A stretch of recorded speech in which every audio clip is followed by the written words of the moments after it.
ফিজিক্সের ক্ষেত্রে খুবই ইম্পর্টেন্ট যে টপিকগুলো নিটে আসার মতন, আমি সেই টপিকগুলো বলছি যেগুলো থেকে পরীক্ষায় কোশ্চেন 100% শিওর আসবে। তো এই টপিকগুলো দেখে গেলে কিন্তু নিটে কোশ্চেন 100% সেই টপিক থেকে পাবেই। তো তার জন্য জাস্ট আমি ক্লাস 11 থেকে 23খানা টপিক বলবো, যার মধ্য থেকে 12 থেকে 13টা কোশ্চেন 100% আসবে। তো যে টপিকগুলো আমি বলছি সেগুলো খুবই ইম্পর্টেন্ট।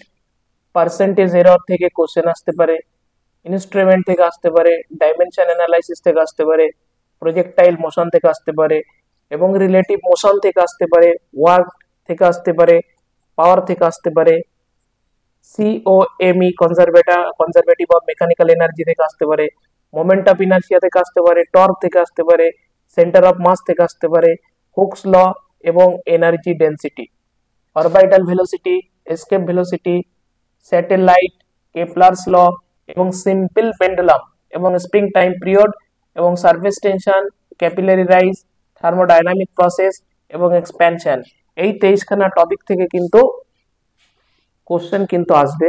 তো সুন্দর করে প্রত্যেকে এই টপিকগুলোর উপর কনসেপ্ট এবং এমসিকিউ লাস্টের টাইমে এটার উপর যা শর্ট ফর্মুলা হয় সেগুলো প্রত্যেকে করবে, দেখবে 100% কোশ্চেন পাবে।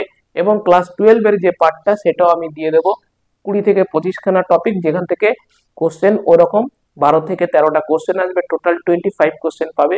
তো এটা করলে, এই 23খানা টপিক করলে কিন্তু এখান থেকে 12 থেকে 13টা কোশ্চেন শিওর আসবে।